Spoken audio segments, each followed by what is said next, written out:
The evening of September 1st. So this is the grilling section.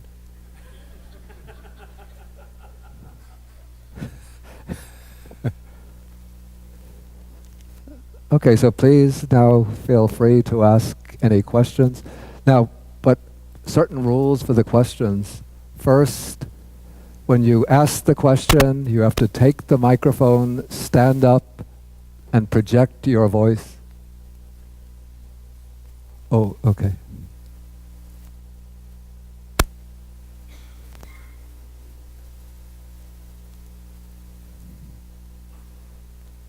Okay? Can you hear okay? Ballway? Okay, the rules for the questions. You have to take the microphone, stand up, speak clearly, keep and project your voice.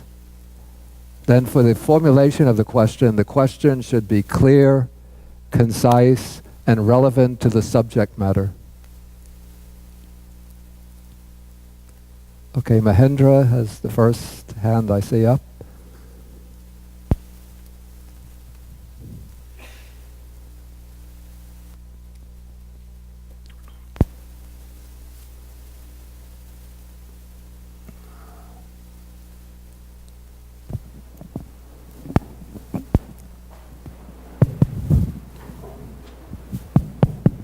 Thank you, Bhante. My question goes to the what we are talking about this afternoon about the path and the fruition attainment. Yeah. In the fruition attainment, would it be similar as the cessation of perception and feeling, or would it be different? No, the cessation, what's called the cessation of perception and feeling, is quite a different attainment. Then fruition attainment. It's not the fruition. Okay. In the cessation of perception and feeling, as the name indicates, there's no perception, no feeling, and presumably no citta. But the fruition experience is an experience. It's a citta with perception, feeling, and so on.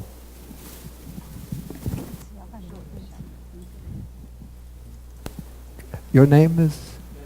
Dennis. Okay, Dennis and Susie.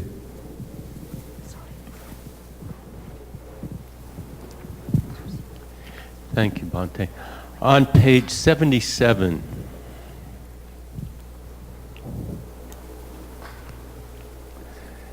after the four arising togethers, there's an explanation. Yeah. And I don't understand it. What it means by material phenomena produced by mind and by karma, and also... Yeah, this gets pretty technical, which is why I didn't want to get into that. Oh, okay. And this is sort of drawing from the commentaries, which like to give quite technical explanations. So I say don't worry about this at this point. Fair enough. Thank you.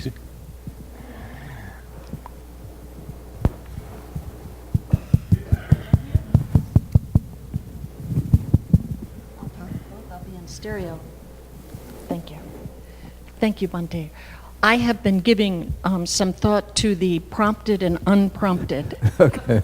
And I have come to a conclusion, and I am going to boldly offer my conclusion at the risk of being brought down yet again. No. I believe that I believe it is a mistranslation. Okay. My understanding of Buddhism is that everything has a cause and effect. Yeah. And that only things that do not are is nibbana, the unconditioned. Yeah.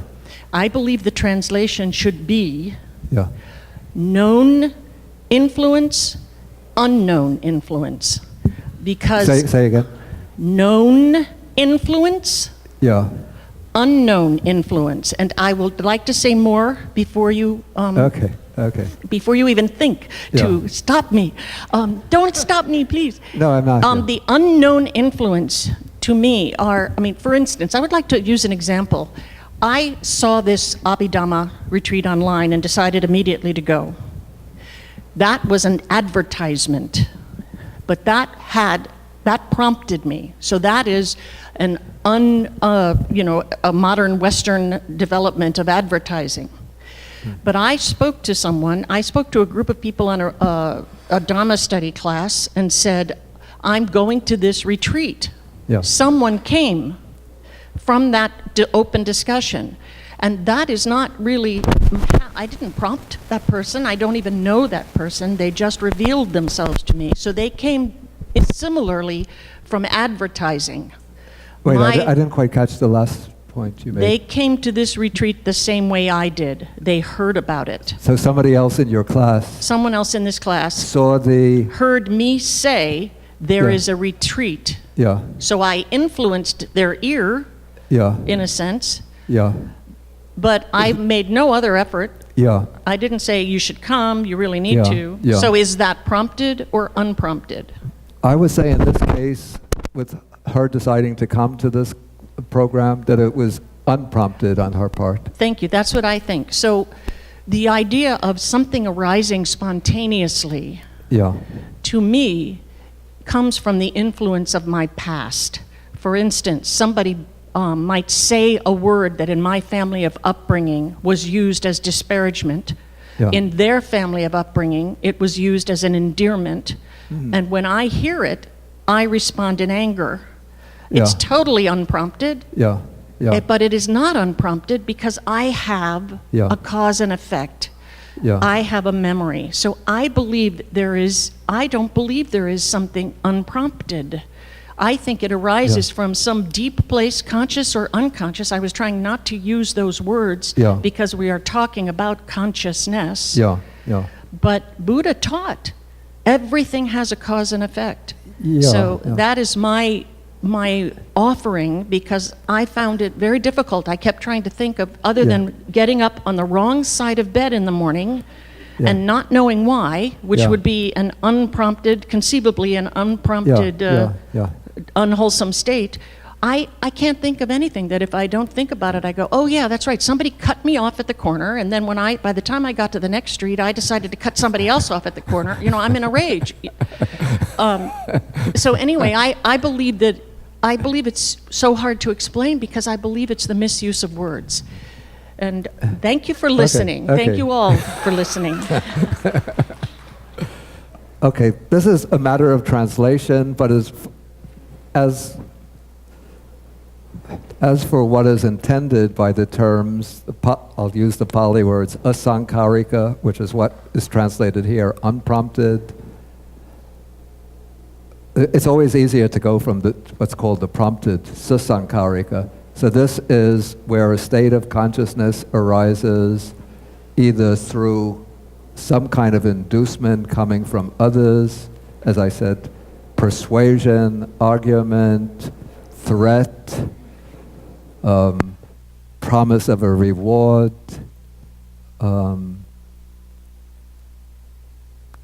convincing, or one has to deliberate within oneself, should I, shouldn't I, should I, shouldn't I?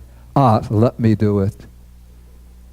Okay, that is sasankarika. Call it prompted or induced or I don't know what else. Influenced. Was that what you suggested? Okay, influenced. Though it's not only external influence, there's also the internal deliberation. And then the other is the case when there's nobody trying to put pressure, persuasion, convince one, and one doesn't have to struggle through deliberation, arguing with oneself, but just immediately one gives rise to that particular state of consciousness. Okay. Okay, let us take...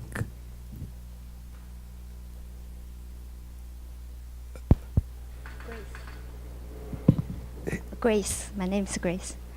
Actually, I will try to offer an example to explain the unprompt and prompt.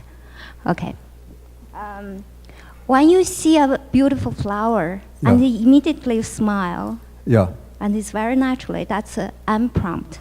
Yeah. But when exactly. you see your boss come in, When you see immediately what? have your boss, Oh, okay. your supervisor, Yeah. come into the door, and you smile. Yeah. That's prompt. Okay, good example. Thank you. Okay, very good example.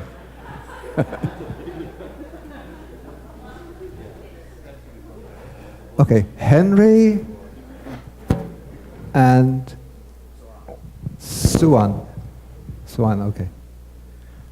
Oh, Bhante, I was reflecting on your discussion this afternoon about attention or manaskara Yeah, as opposed to vitaka. right. Okay, you had defined manaskara as turning the mind to the object. Yeah, And I was like to offer an example. For example, if a big wind blew and blew the trees down, immediately we turn our attention to that particular phenomena. yeah, As opposed to that, the vitaka would be, let's say, for example, you're studying for an exam, doing a problem in Yeah. physics or mathematics. You focus your attention to that particular problem or test that you're taking. yeah. So would that be in line of what you're thinking and defining about?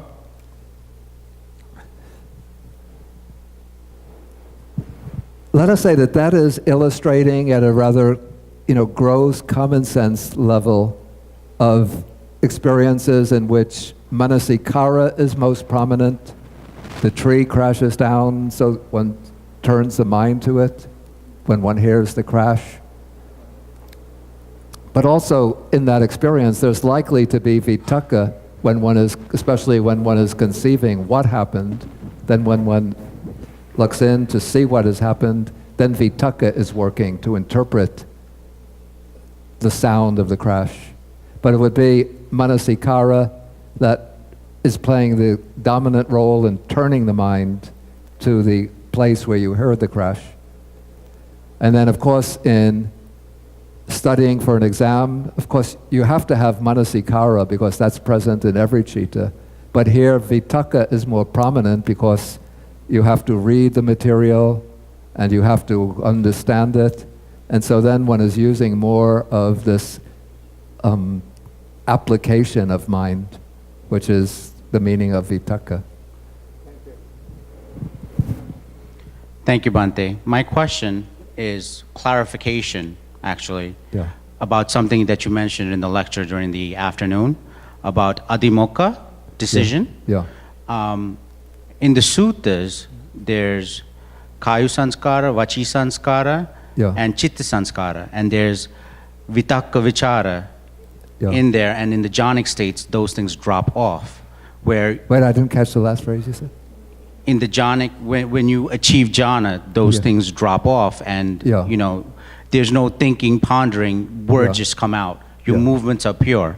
There is no decision. And earlier, during the lecture, you had said that adhimokkha, when you speak, when you're deciding Yeah.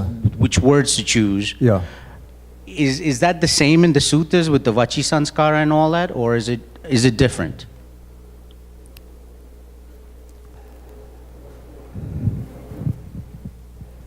Okay, you're using words that, I mean, I understand them, but some people might not understand. Okay, this is a classification of types of sankharas, activities that come in the suttas. Sometimes mention is made of 3 kinds of sankharas, especially in relation to meditative states. The bodily sankhara, which is in and out breathing. The verbal sankhara, which is vitaka and vichara. Here, initial application, sustained application. And then the third is chitta sankhara, which is feeling and perception.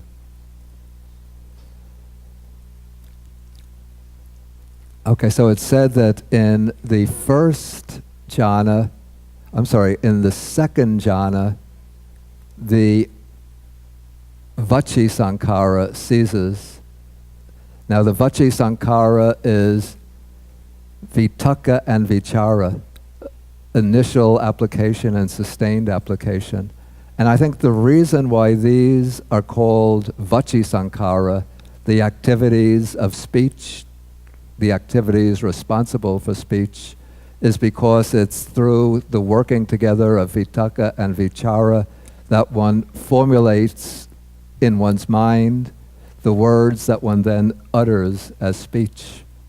In fact, that's the explanation that comes in the text. First, one thinks and examines. That's vitakketi, vichareti, vitaketva, vicharetva, pacha vachang bedati. So first one thinks and ponders, that is with vitakka and vichara. Then afterwards one breaks out in speech. And so for this reason, vitakka and vichara are called the activities of speech. And these cease in the second jhana, in the sutta scheme, when vitakka and vichara fade away. But I still think that in speech, in speaking, apart from the activity of vitakka and vichara, there's also adhimokkha, which is decision about how one is going to express a point, how one is going to try to convey an idea. And so this is the point I was trying to make this afternoon, is that here adhimokkha or decision is going on at such a fast rate that as I speak, I'm not aware of making decisions about what words I'm going to choose. And yet, the very fact that I'm speaking and using certain words means that I've made decisions about how to formulate my ideas. Even in the very process of speaking, these quick decisions are taking place, resulting in the particular words that I choose.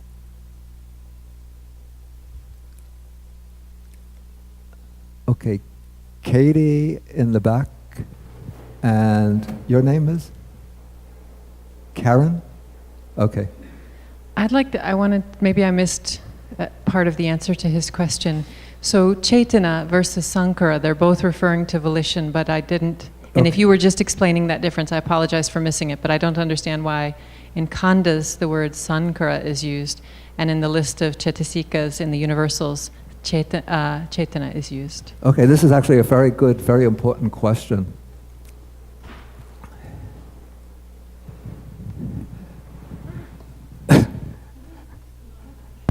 Excuse me?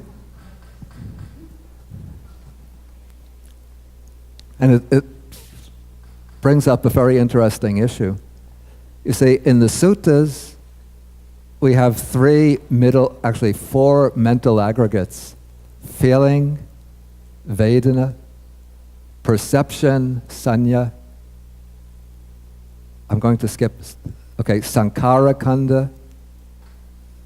These are we translate as volitional activities.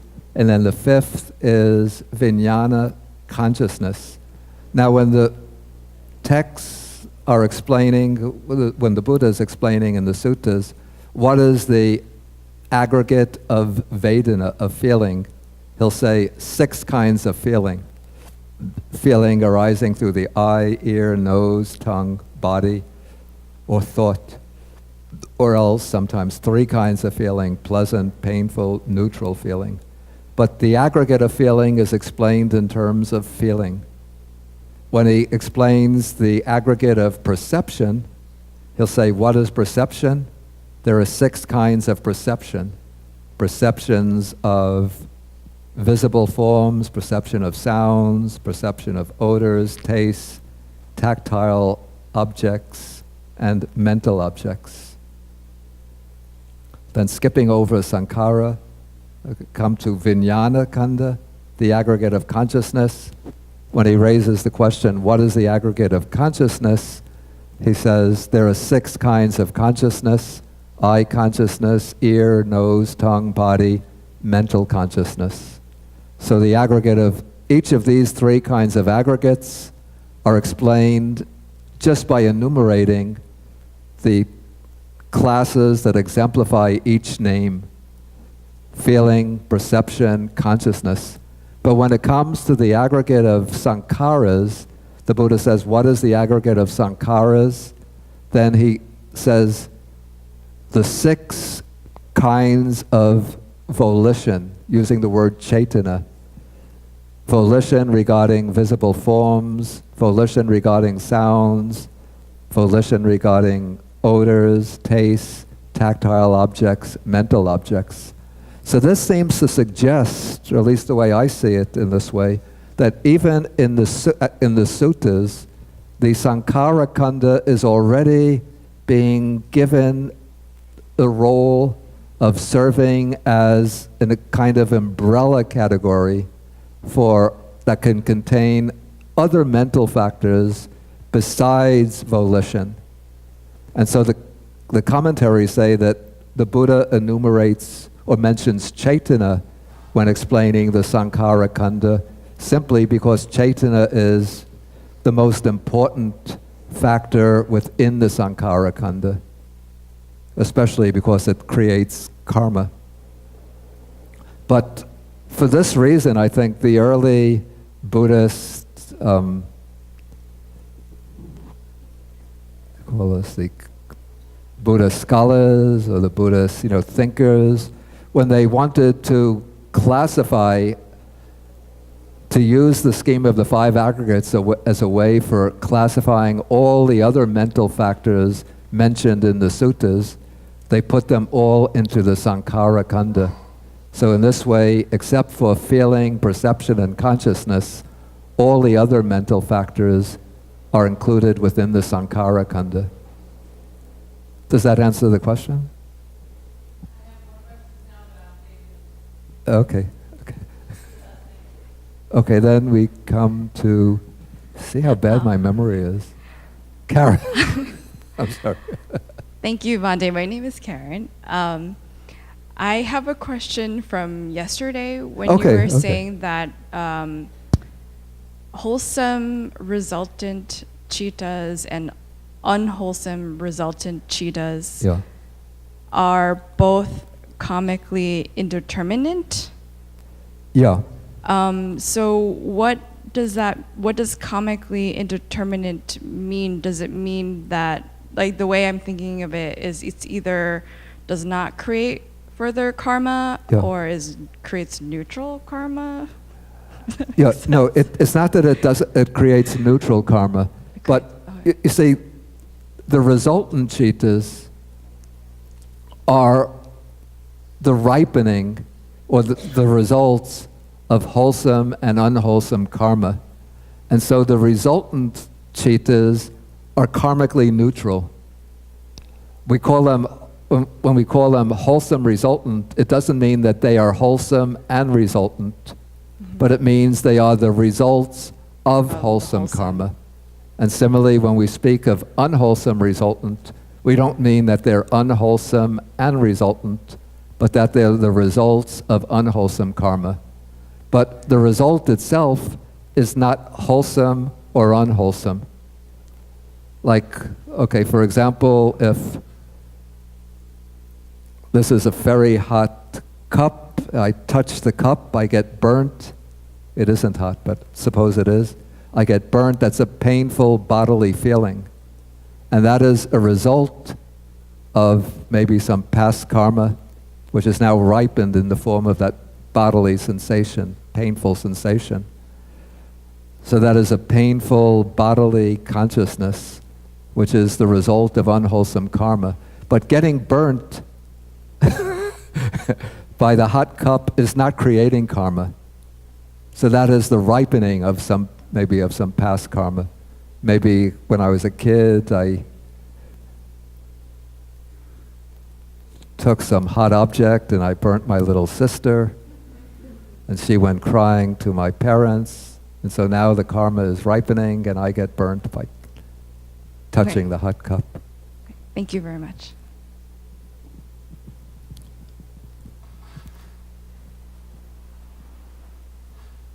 Okay, Mahendra, I see a hand on this side. Please stand up on. Okay, you could take. Stand up. Oh, is that Allison who has a question? Oh, good. Bhante, I have a question regarding to yesterday. I have been thinking about all day. You have been what? I have been thinking about the issue all day long. And not listening to my lectures. I'm listening.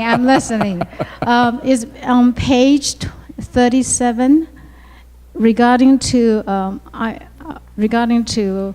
hatred.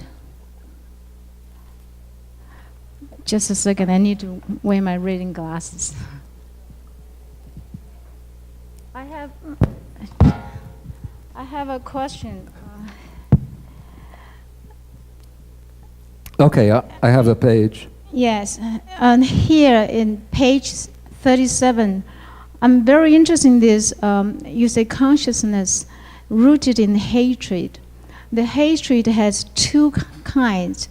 The first one is by displeasure. That one is rooted on greed. The other one, aversion, is mental formation. Wait, page 37. I'm not. Yes. It says, Please read the first words of the sentence you have in mind. and the bolded one is accompanied by displeasure. Yeah. The feeling that accompanies state a consciousness rooted in hatred is displeasure. Right. The Pali word, this blah, blah, blah, blah, the feelings is what? Here it says that accompanied by greed. It says that displeasure and unpleasant feelings. Wait, you said something accompanied by greed? Yeah, it says that here. Which book are you? Maybe I'm misunderstanding. Yes, this feeling. Wait. In the front, you just said these are two kinds distinguished simply by unprompted and prompted. This is page 37, consciousness rooted in hatred. It says that this consciousness has two kinds, distinguished simply by unprompted and prompted. And it says one is by accompanied by displeasure, the other one's associated by aversion. And the last... Are you reading the same book? Yeah, sorry. Yeah.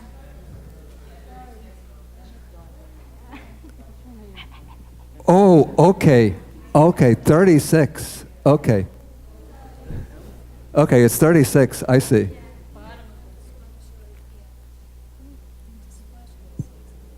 Yeah. One is here, it says by greed, is by aggregate, displeasure is including the feeling. Yeah. And just on top of that, Yeah. mental formation. Yeah. And one is displeasure, the other one is Yeah, displeasure here is the feeling, it's the painful mental feeling. The feeling, last night I explained the 5 kinds of feeling. So painful feeling is of 2 kinds, bodily, which is purely bodily pain, and then mental painful feeling, which takes the form of, we could use a variety of words. It can take the form of sadness, sorrow, grief, displeasure. Displeasure in the sense of lack of pleasure.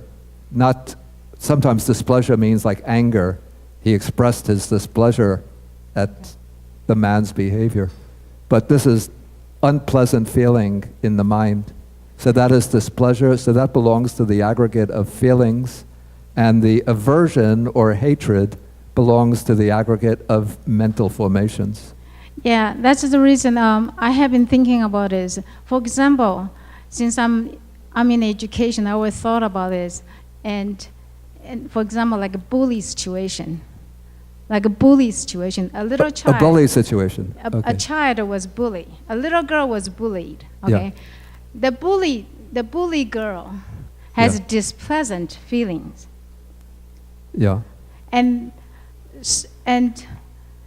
then the abuser, the bully one, the boy, okay, has aversion, has ill will, right?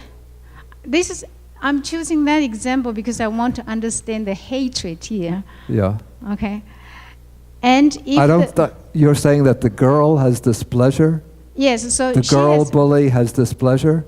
The girl got bullied. The girl who is bullied. Right, so she has a displeasant, and she has unpleasant feeling. So she has aversion, she has hatred. Right? Well, aversion and displeasure arise simultaneously. Okay. So if she has this aversion towards the bully, Yes. then she'll have accompanying that aversion, there will be displeasure. Okay. And if she's feeling displeasure, then there'll be some aversion. But now, there are two aspects to the situation, if I understand you Okay. correctly. Okay, when the boy is bullying her, she has aversion towards the boy. So that is, those cheetahs, aversion is dominant. But the feeling that's accompanying that aversion is one of displeasure. Okay. Okay, but now she leaves the boy Yes. and she's upset because she's been bullied. So now the displeasure, the feeling of displeasure has become dominant. And now the aversion is not, at least in some of her thinking, it's not directed towards the boy, but the aversion is towards the situation of having been bullied. Like, why am I being bullied? Bhante, oh, I'm sorry. Okay. Bhante, can I reverse the scenario you create? Okay. If the girl Yeah. at initial interaction, the initial instant happened, she only have a unpleasant feeling or painful feeling or hurt feeling, but did not have aversion. Yeah. So at that moment, the only thing is the boy has aversion because he is bully. He was bullying that child. So he has ill will. That child, that girl, has only unpleasant feeling. But then she went home. Then she developed aversion. Okay? That's what I want to ask you. Then she create the aversion. She created two mental perception, mental formation. That's what I want to ask you is that if she created two mental formation because consequences of aversion, one is she started hating the boys who are bullied, the violent boys. So she becomes very defensive.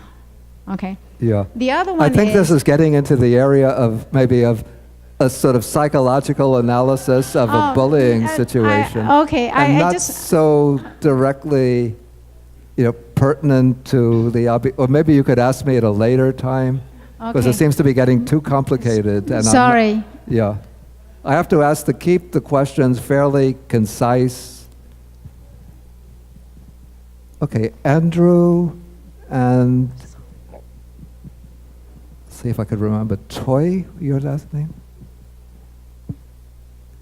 Yeah.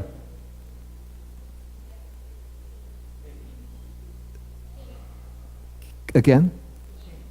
Ping. Thank you. It's two-pronged, but the first one's just clarification. Okay. The Chaitasikas, when we're looking at the beautiful factors, is that just another way of saying the wholesome factors, or is it different? Yeah, we haven't yet come to the beautiful Chaitasikas, Okay. but just very briefly, just as we already saw that the beautiful Chaitas divide into the wholesome, resultant, and functional. Okay. And so the Chaitasikas will occur in the wholesome Chaitas, the resultant Chaitas, and the functional Chaitas, the Chaitas of the Arhat. So that's why they're called beautiful rather than wholesome, because they can occur in any of those three classes of consciousness. I see. Okay. But we'll get to them tomorrow morning. Okay. I'll hold my other question then. Thank Okay. you. So my question is that come back to the story. You have to put the microphone to the mouth. And come maybe, back okay. to the story that lady told before, that the girl have a unpleasant feeling about the boy. I mean, it's just like the example you heard for the burnt cup. It's just like a resultant, unwholesome resultant. It's not like have karma or something. It's being like bullied? yeah, Is be that what you- bullied and have the unpleasant feeling, but no aggression intention. It's like Okay. just like Okay. Actually, this is opening up an important aspect of where the Abhidhamma becomes useful. Okay. No, I'm speaking. No, I'm not making a joke. This is a sort of practical usefulness. That is, okay, suppose we come back to Allison's situation. The girl is being bullied. Now, this girl is a sophisticated, she's learned the Abhidhamma.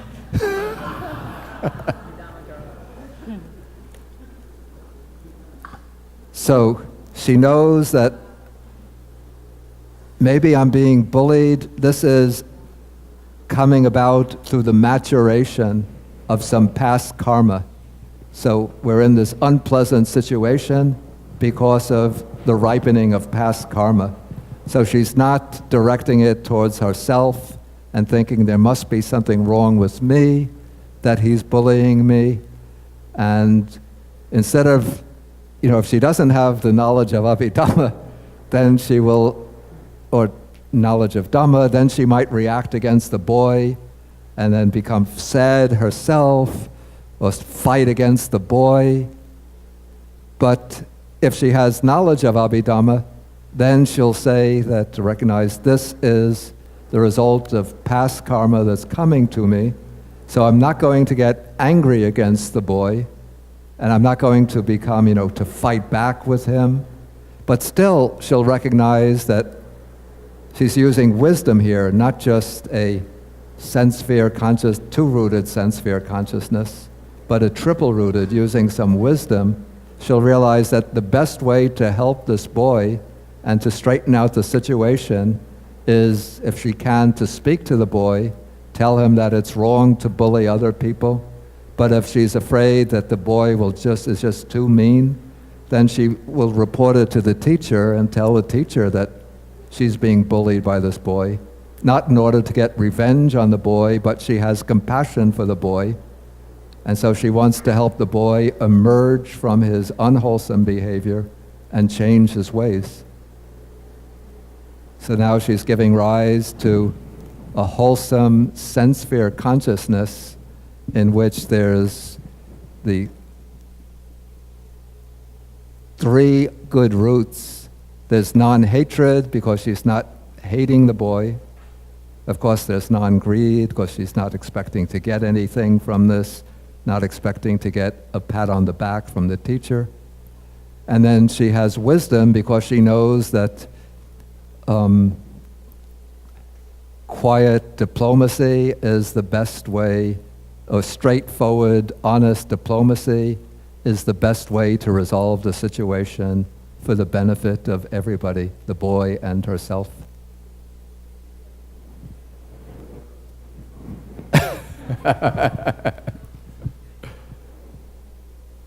Okay, Maureen, Suki.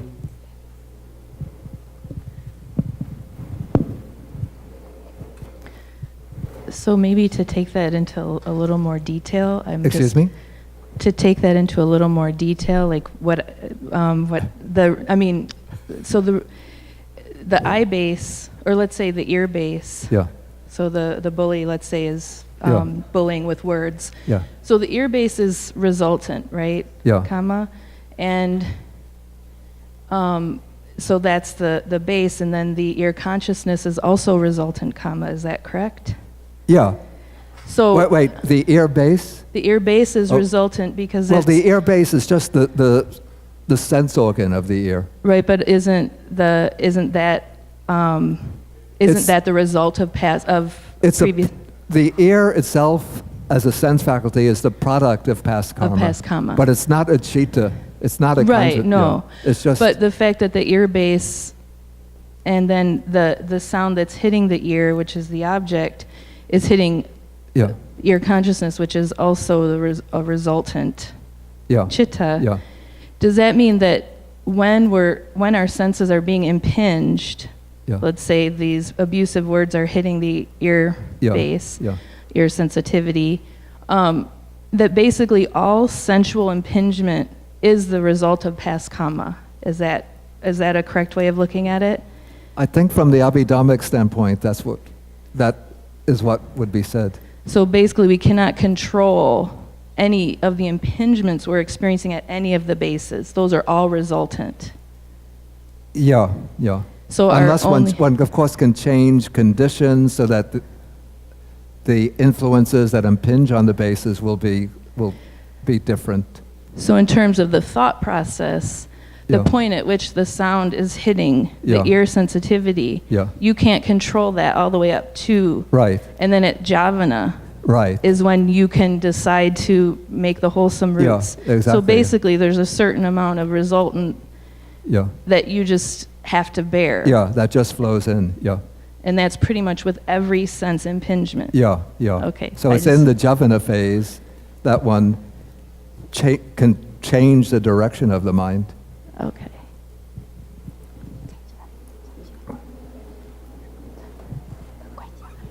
Okay. Oh, right, Suki, and then Peter, okay. I hope I can make my question clear. My question is about the mundane and the supramundane. Okay. You taught us the supramundane has to have insight. The path citta and the fruition citta together with the jhana. So when that happens, only when that happens, you call supramundane. Is that? Yeah, only the path and fruition consciousnesses are supramundane. Now my question comes: is there a clear kind of base where you can say this? Mundane. What makes mundane and the supramundane separated? Is all the rest mundane? You call mundane. Yeah. Or then the lokutara is the word for supramundane, right? Yeah, Then what is the word for mundane? yeah. That's one question. Okay, the Pali word. Right. It would be called lokiya. Lokiya. Lokiya means pertaining to the world, Okay. and then lokutara means transcending the world transcendence. So the mundane includes sense sphere and material and yeah. fine material, everything, right? Sense sphere, fine material, and immaterial consciousness. Now, when you're in fine material, what is the last one? Immaterial. Immaterial, Yeah. you need abhinya to go in there, right? You need what? You need a higher knowledge, To go into the formless. formless sphere. No. No? No. You don't need the superpowers to go into the formless meditations. But when the Buddha was practicing under his teacher, Yeah.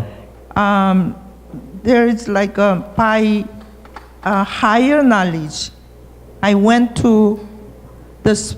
So he needed abhinya there, no?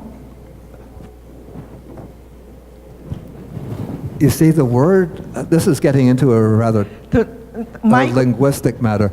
The Right. word abhinya comes to be used in the sense of the spiritual powers, like the ability to multiply one's body, to walk across water, to fly through the sky, to sink into the ground, and so on.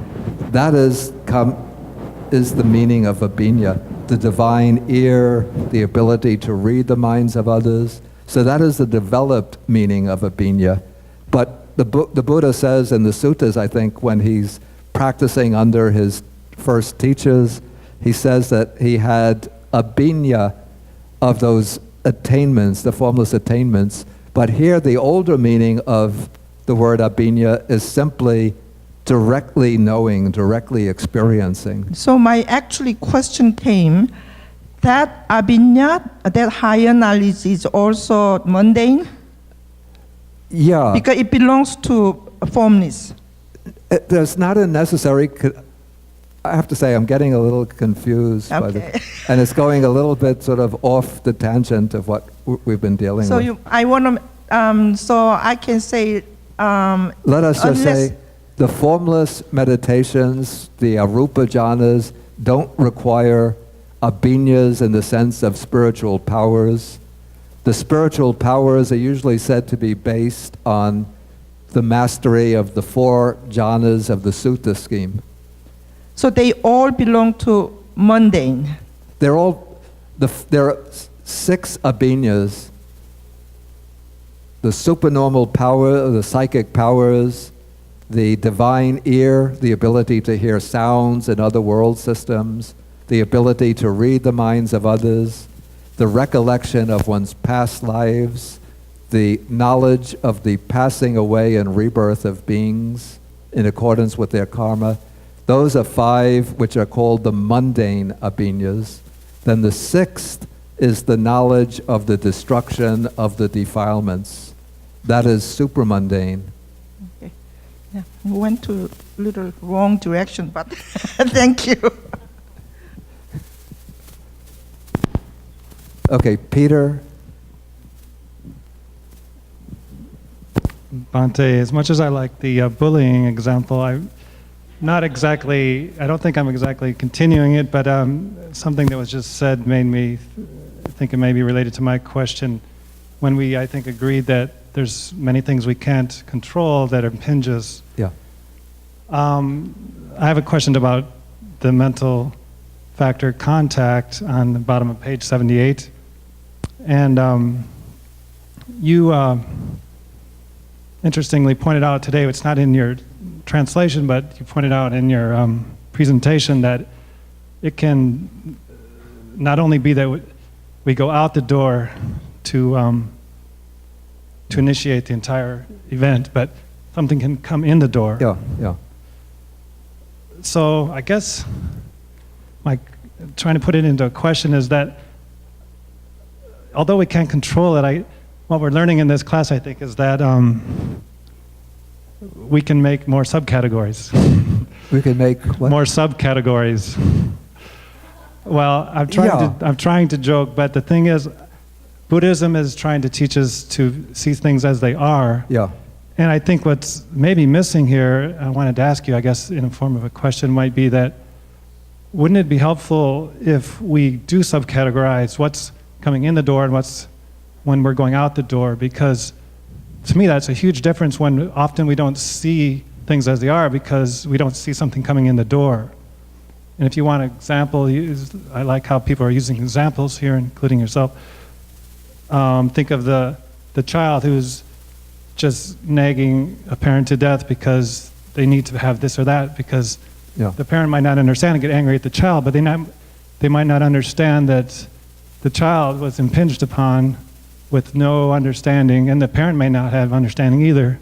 They don't see how that is. So maybe it's there. So the question is also, is it there somewhere in the Abhidhamma or in Buddhism that distinguishes between what's coming in the door and what's going out the door? I think this is already quite clear in what we've covered in the form of the various chittas. I would say that the chittas which are responsive to sensory input are chittas in which you say the objects are coming into the doors, and then the chittas of the javana phase in which one originates a response to the object. In that case, the citta is going out, you could say is going out towards the object. And then also there is a difference that we haven't come to because it's not in these 2 chapters, the difference between sense door cognitive processes and mind door cognitive process. In the sense door cognitive process, its sensory input is coming in, and then there's the processing of the sensory data. So in that case, we could say the sensory data are coming in through the doors to the mind. Then there is the mind door process, which is taking place. It can be taking place using the sensory data as the object, but here the consciousness is originating in the mind door. And in this case, one can be responding to the sense object, or else formulating some plans, ideas, propositions, projects, in which one will then act upon the world to change the world according to one's ideas. So in that case, you could say that the mind is going out towards the objects. I'd like to get some people who haven't asked questions. I think are you Hillary? So you asked a question yesterday, but you didn't ask today, so you can ask today. This is Hillary Pandey. I'm going to change examples. When we're doing meditation, I heard a big bang. So at the time when I heard the bang, I found I don't know, this is for clarification, and then the next is a question. Keep the microphone. Okay. I heard the big bang. Yeah. So I found my mind rush to the bang, the sound of the bang, and even though it's only 1 second or two, my mind is trying to determine where the sound came from. So is that more like attention and also vitakka and vichara? Like your mind rush to pay attention? Okay, that's a good question.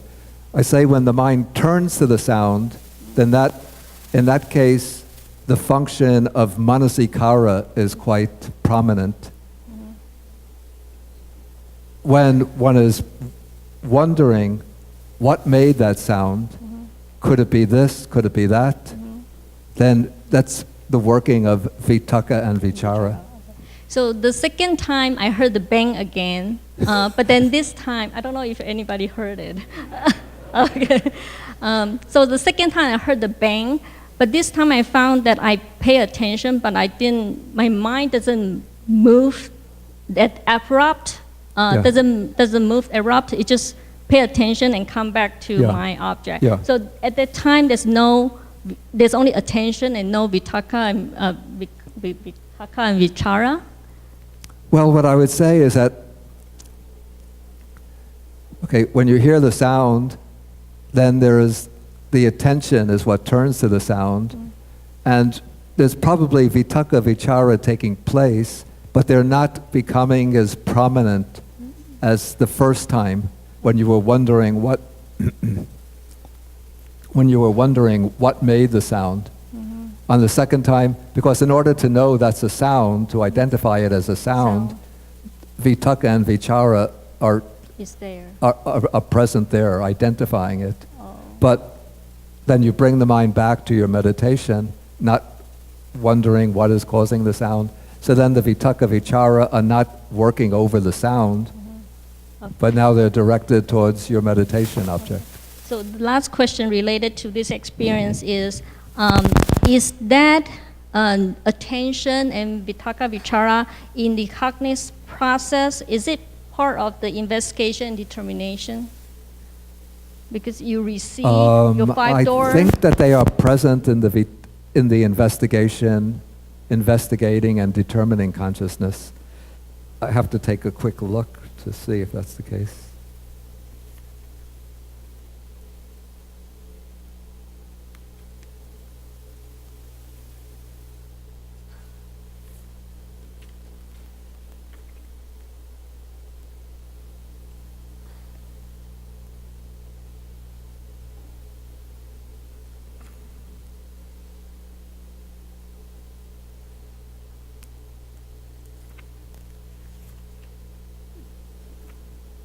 I think it's on page 155. Excuse me? The chart is on page 155. The cognition. Oh, no, I don't want that chart. Oh, okay.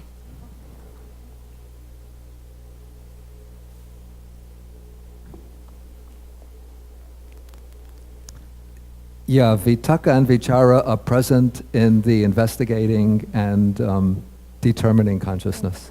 We're going to see that tomorrow. So for me to remember such experience, the cognitive process will already be completed all the way to registration. Yeah, Okay. I would say so, yeah. Thank you.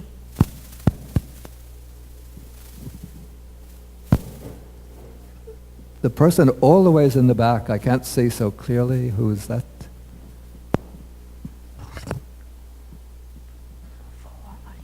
Good if you come up closer so I could hear better.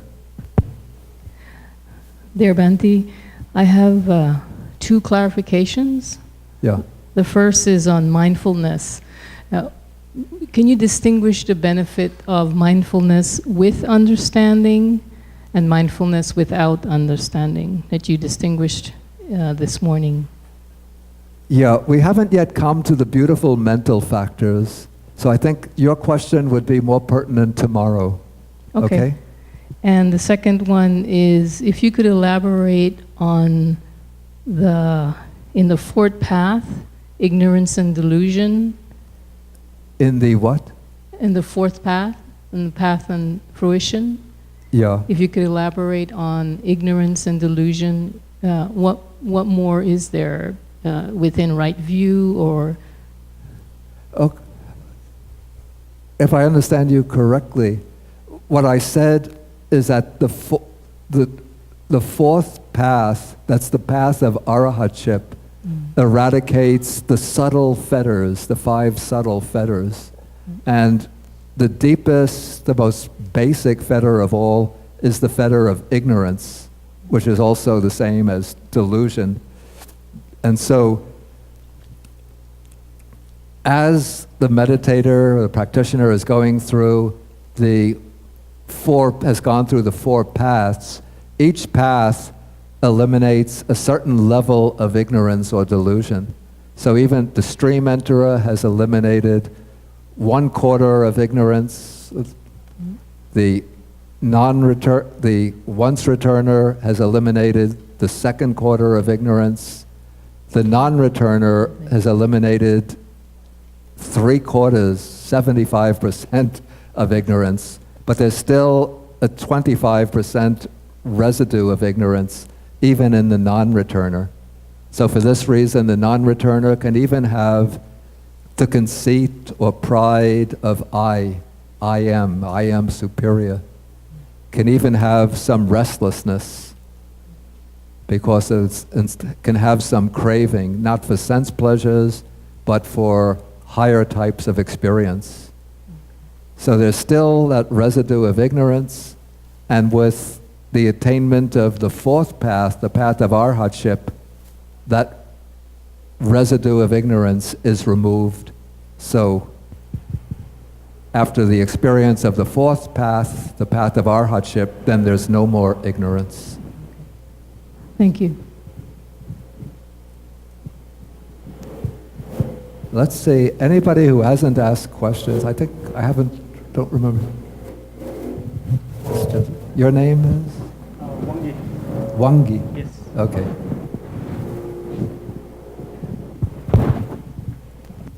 Bhante, it's a question on perceptions. The definition of perception here is like the characteristic of perception is the perceiving of the qualities of the object. Yeah. I'm a little bit confused here because normally we say perception, we'll say positive in I wouldn't say positive in perception, but like we say a beautiful, ugly perception of thoughts, perceptions of objects, good and bad. So I'm a little bit confused about this definition here.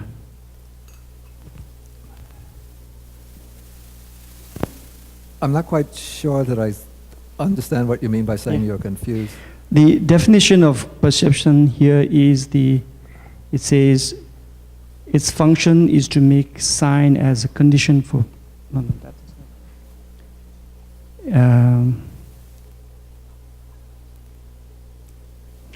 the perception Here, basically, it says perceiving the qualities of an object. Yeah. But generally, we say if you perceive that object to be, somebody may perceive an object to be beautiful, Yeah. but to another person, it may be not beautiful. Okay. So perception is dependent on individuals. Okay, yeah, that's very true. So initially, one would say that perception takes in the qualities of the object, but then one evaluates that object, and then one passes a judgment on it. So strictly speaking, perception is just taking in the qualities of the object, but then what we say, the way one perceives it, is the mind sort of turning over the object and then projecting its own evaluation of the object onto the object.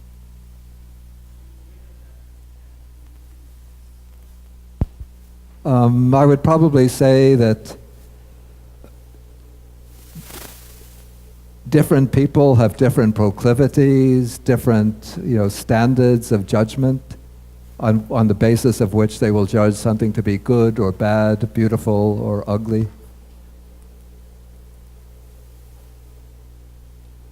So, yeah. So then it's a bad perception, it's a good perception? We don't say the perception itself is not good or bad, but people will judge the object that they're perceiving to be good or bad. The perception is just taking in the qualities of the object. But then the way they evaluate the object depends upon the way they process that perception with their mind based upon their previous experience, their own probably deeply rooted tendencies, propensities. So somebody will, maybe somebody is used to eating Indian food, so if they give him food with curry and spices and so on, so then he eats it, he'll say delicious. But now you give to somebody like who's used to English food, potatoes and and he eats the Indian food and he doesn't like it. He says, "Oh, this is awful." And similarly,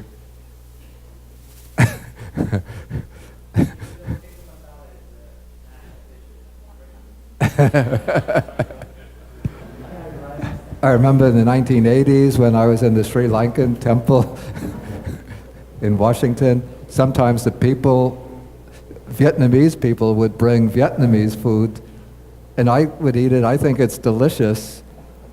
And the Sri Lankan monks would sort of nibble on it, eat it, while the Vietnamese people are there. Then when the Vietnamese people leave, they will ask Upali, he was like the cook in the monastery, prepare some curry dish for us. So people have different tastes depending on their background, their past experience, their interests, their proclivities. So they'll perceive things, they'll evaluate the perception in different ways.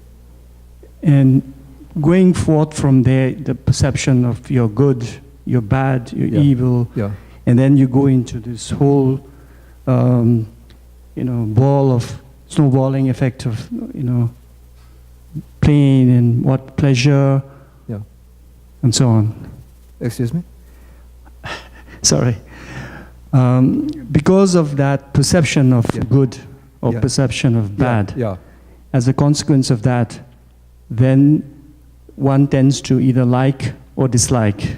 Right. And then it goes on and on. Oh yeah, exactly, yeah. Okay, thank you. Yeah, exactly. Okay, Jane, I think we haven't had a question yet from Jane. And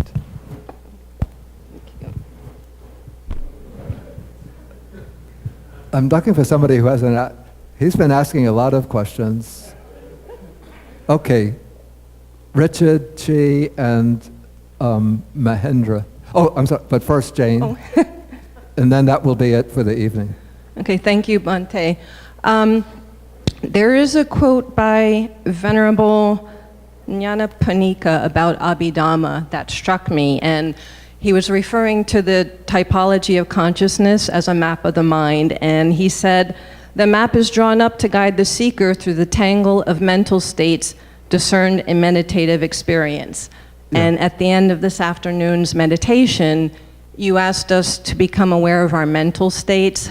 So my question is then how to apply the Abhidhamma to meditation, because when I didn't know where to begin. I mean, all I was experiencing during meditation was, memories of things that happened before I came into the room. So my question then is how I can apply. Thank you. I think what is useful for the meditation is not so much the developed Abhidhamma, because we're not going to be seeing, the moment-by-moment states of consciousness, but using the section on contemplation of mind from the Satipatthana Sutta, initially identifying whether the mind is accompanied by greed, by hatred, by delusion, or whether it's without greed, without hatred, without delusion.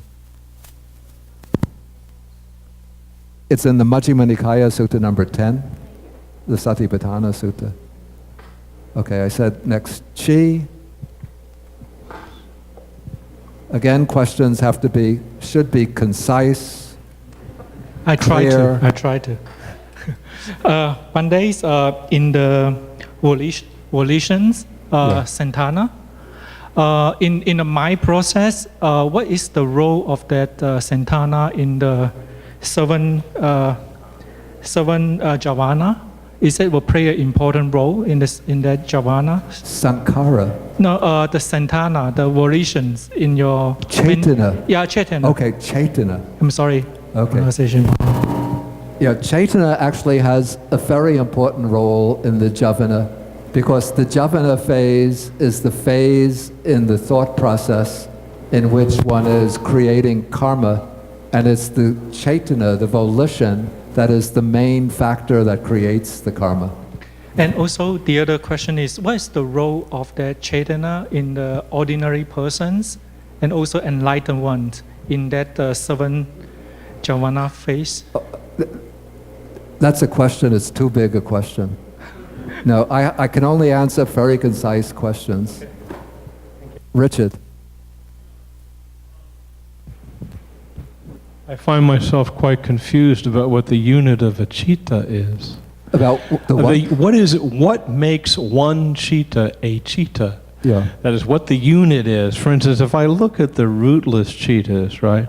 Yeah. Right at this moment, I think I'm using some eye consciousness, and I've got some ear consciousness too. I'm also conscious of my body, of how, standing here and so on. And then I've got consciousness of what I'm talking about. Am I really being told here that all these consciousnesses are not contemporary, that they're actually sequential? In other words, that when I hear you speak, I'm not seeing you. And when I see you, I'm not hearing you. I know this problem too. I have to say, I don't have an answer to that problem. I know what the Abhidhammikas would say. They would say that what is taking place is a very rapid succession of cittas, so that there's taking place an eye citta by which you're, a visual citta by which you're seeing me, and that's followed very quickly by an ear citta, hearing citta process by which you're hearing me, then coming back. It's like flickering back and forth between eye consciousness, ear consciousness, and then you're aware of your body, so there's a body consciousness. And so this is the Abhidhammika explanation, that they're all succeeding each other. But I know in my experience that they all seem to be going on simultaneously. Yeah. And I can't believe that at the microscopic level that they are not taking place simultaneously, that the brain is capable of processing. It's like a... Excuse me?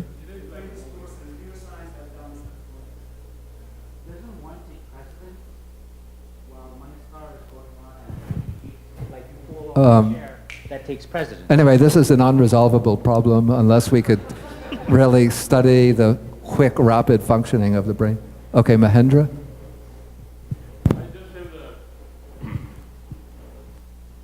I just have the clarification question on my first question. Where can I find out more information about the fruition attainment, quite different from the Nibbana and the cessation and all that, in the suttas? Is there any reference? This is not really treated as such in the suttas. This is coming into the Abhidhammic. So this is Abhidhammic perspective, which is far later than the sutta perspective. Yeah. Okay. Yeah. Okay. Thank you. Okay, we'll just take one last question.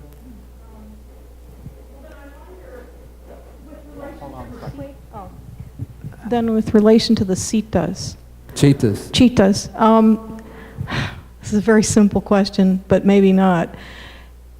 Who or what school determined that what that unit of cheetah was about? In other words, who first discovered it?